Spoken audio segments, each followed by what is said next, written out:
What kind of content will always, in any situation, definitely boost your reach? That's exactly what we're going to figure out today.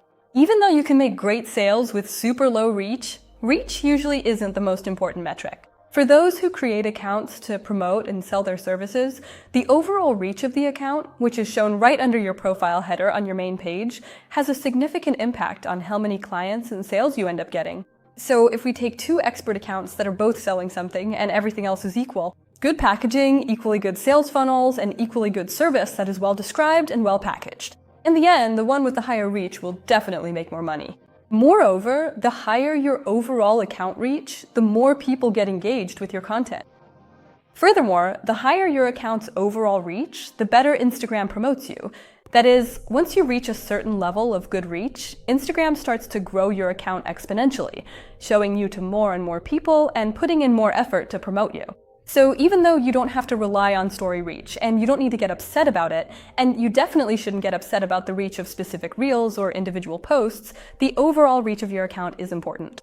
Honesty always works. It might sound complicated as a single sentence, but let's break it down into parts. Often, a trigger can simply be your unusual attitude towards something or your unique approach to something. And this is something that can be applied pretty quickly by absolutely everyone here. And today, I'm going to tell you about the most important points, life hacks, and tools that really boost your reach. On your Instagram, we won't just be talking about stories, for example, or specifically how to increase reach in stories, because I already have videos about that on my channel. Today, we're going to take a broader and more global look at the issue and figure out how to increase the reach of your entire account.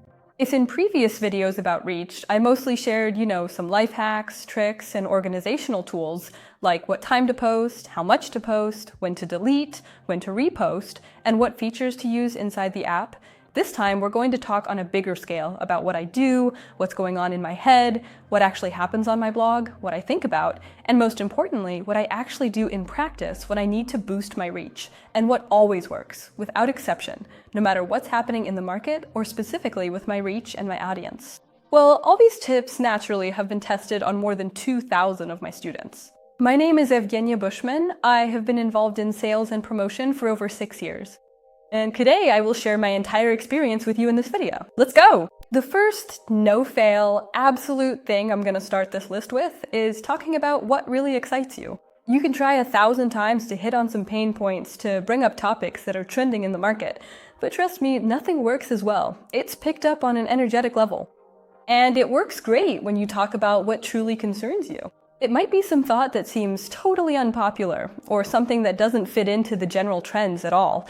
But if it really bothers you, you give it a certain energy, a powerful one that breaks through banner blindness, that ultimately shows itself to your audience, and as a result, increases your reach. Even though, for example, I've been running my blog for 6 years now, I still constantly. Honestly, I have to admit, I still have these thoughts myself that, yeah, really, who even needs this? This is just some local thought of mine. Yeah, nobody else thinks like this at all, so why should I even talk about it? And so when I push myself and think, okay, this matters to me, so I need to talk about it, I go and share it.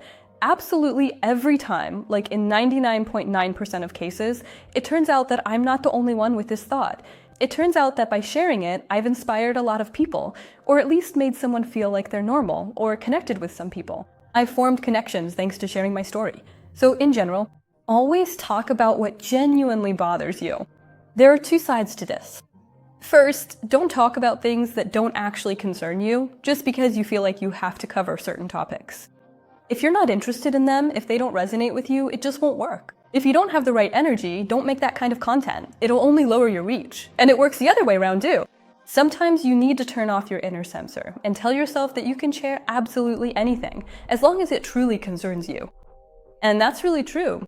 Even in a purely expert blog, you can share something personal that's bothering you. It will always work in your favor and boost your reach, and not in some cheap clickbait way, but simply because of your sincerity and the energy you put into it. Here's a recent example. Last winter, I had a bit of a rough patch with my reach. I kind of dropped out of Reels, and Instagram doesn't like it when that happens. It deliberately lowers your reach. That's normal. It happens, and I take it in stride. And I kept waiting. I kept making content, waiting to see what would be the turning point, what would finally take off and send things upward again.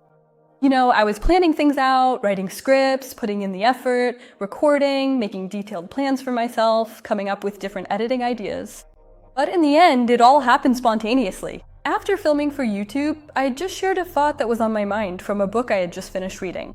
And how surprising is it that it was exactly that? The video got 100,000 views in just a few days. And then it kept circulating and working for a long time, and a lot of people came to me because of it. And basically, it boosted the overall reach of my account. The second thing that boosts reach, and it would be silly to deny it, from our list is triggers. Of course, for many of you, it's no surprise that using triggers always increases reach. This applies to headlines, posts, reels, whether it's in a headline, somewhere within the content, or when you use it in stories. Triggers always work well, but I know that for many people, it's hard to understand what triggers actually are and how exactly to use them. In your own case. Even though I won't be able to go into detail about this topic here today, within the scope of this short video, I'll give you one recommendation about using triggers that will definitely move you closer to what you need in the end. The recommendation goes like this. You never know exactly what will trigger the person on the other side of the screen. But if you talk about what usually triggers you and show what usually triggers you, and also talk about what you do that's unusual, not like everyone else, or about your unique attitude toward a certain issue, you greatly increase the chances of this working. It might sound complicated as one sentence, but let's break it down into parts. Part 1. We really don't know what will trigger the person on the other side of the screen. Very often, people bought from me because I have a cool dog, or because I moved, or because I love driving. So basically, we never really know for sure what exactly will trigger someone. Sometimes it can be really unexpected things, and instead of trying to predict them, you can just keep doing your thing. Share everything, talk about what genuinely worries you, what's really happening in your life. One thing will trigger someone else, another thing will trigger someone else, and then you'll figure out what works and start adding it more intentionally. Part 2. I mentioned that you can use the things that trigger you personally. Very often, our audience is a lot like us, and if something triggers you, there's a good chance your audience, it'll trigger them too. And the third part is that often a trigger can simply be your unusual attitude towards something, your unconventional approach to something, the way you organize things at home that's not typical, or your unusual, quirky relationship with money. If you look around at your friends, acquaintances, parents, your generation, I don't know, other bloggers or other experts, and realize that you do or think something differently from others, that can be a huge trigger. This thought, even though it's brief, is very deep. I want you to really think about it. The third point out of 5 that I always use when I need to increase reach is to use what really hits the audience's pain points. You see, in the first points, we talked more about your side, about what you like, what bothers you. But if you really want to increase your reach, not just with anything, but specifically within your audience, so that it attracts your audience, your potential clients, then of course the best solution is to carefully study your audience's needs, pain points, the stage they're at, the problems they face, and to create content based on that. Simply by finding the intersection between what you know about your audience, their current stage, their current pain points, and what truly matters to you. A thorough understanding of your audience means knowing what they want, what they don't want, what they're afraid of, what they worry about, what they've already encountered, and what they haven't faced yet but are already afraid of. They're complex pain points. For example, in my course, I have questions on how to identify pain points. It's critical. The effectiveness of everything you do on your blog, your promotion, your sales, your funnels, your branding, all of it depends on how well you understand your audience's pain points, how well you've studied your audience, and whether you've chosen the right one in the first place. From the very beginning, this literally determines about 70% of your overall success, if not more. In my Bushman sales system course, there's an entire module dedicated to the target audience. There we select, define, and describe the audience in detail. And we learn how to do this even if you don't have an audience yet. We also learn how to do customer development properly and interpret it so it doesn't just sit there like a heavy burden, so that you really understand what to do with all this and how to use it for your sales. The link to my Bushman sales system course is in the description. You can check out the program under this video. The next thing that often increases reach, which might not be suitable for everyone, but I recommend you use it if you want a loyal audience, if you want close and trusting relationships with your audience, and to keep increasing the level of loyalty toward you. I called this point revelation and sincerity. What do I mean by that? I'm not suggesting you come and share something super personal, or any details about your private life, or any dirty secrets. You can draw the line, set the boundary exactly where you want, and not involve people in any of your personal experiences or details of your private life at all. But when you share something very openly, when you can admit to something, Remember we had that point, what really concerns you, right? But the point what really concerns you is usually about something we're ready to talk about. Like, this is something that concerns me, so I'll come and share it. Let's discuss it, because it really matters to me. But then there's another kind of concern, the uncomfortable, improper kind. The kind that might ruin my image in the eyes of the audience, that might create the wrong impression. Why should they even know about it? It's awkward. It's about admitting something, sharing something. Not always something from your personal life or some deep secret, just something that's yours, that's happening to you right now, sharing the real stage you're living through. Instead of some perfect or almost perfect image that everyone usually tries to project, honesty always works. And actually it works on 3 different levels.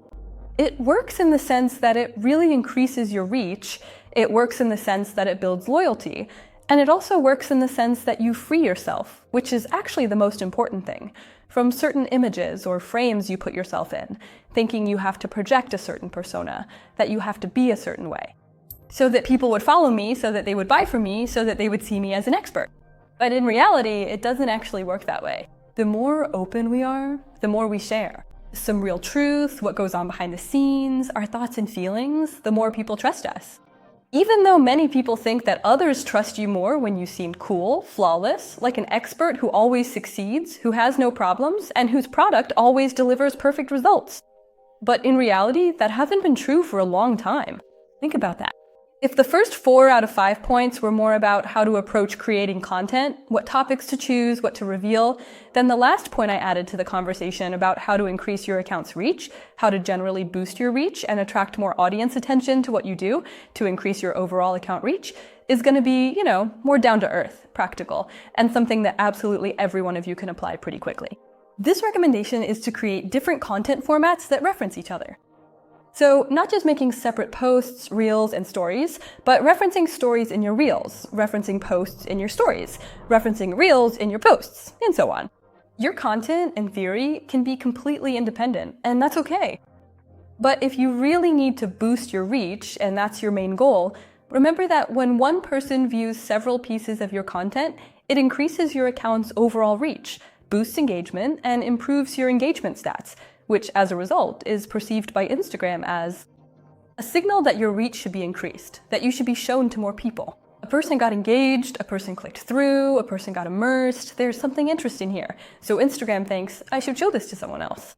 That's why any kind of interaction, whether you suggest someone just click through or follow a link to another topic you're covering, or show a different side of the same issue in various content formats, it always works.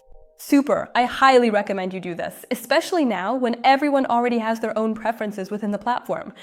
Some people watch stories and never look at reels at all. Others, for example, are only into post right now. They really like that, and they might never even get to reels. But if you make some references and skillfully guide your audience from one format to another, it will boost engagement, increase your reach, and speed up how quickly someone warms up to buying your service. If you do all this properly and lay out the right messages for your audience, selling messages, by the way, how do you highlight the right selling points for your target audience? How do you present them in your packaging so that they definitely work and work quickly, so that a person can look at your account for half an hour and immediately go make a purchase? I also cover this in my course, Sales System Bush. These are the kinds of recommendations I would give to anyone who wants to increase their account's overall reach. In general, I recommend that each of you pay attention to your account's overall reach. You need to look for it right here, just in case. I'll attach screenshots now so you know exactly where it is. Well, now you know how to influence it. All that's left is to take action and evaluate the results. Be sure to subscribe to my channel. Here, 2 to 3 times a week, there are expert, awesome, truly practical and useful videos with life hacks, tools, news, and super important reviews of what's happening in the market. Everything you need to know and understand to successfully sell and promote. So make sure to subscribe and turn on notifications for new videos so you don't miss anything. If you're not a frequent YouTube visitor, I recommend subscribing on Telegram or Instagram. I'm everywhere, and I have exclusive content on each platform. There's even a private Telegram channel with extra live streams and webinars. And there are private events, breakdowns for students, and free breakdowns for subscribers. You'll find all the links for this below the video. This was Evgenia Bushman, an expert in systematic and consistent sales. See you in the next videos and on my other social media platforms. That's all for today. Bye, everyone.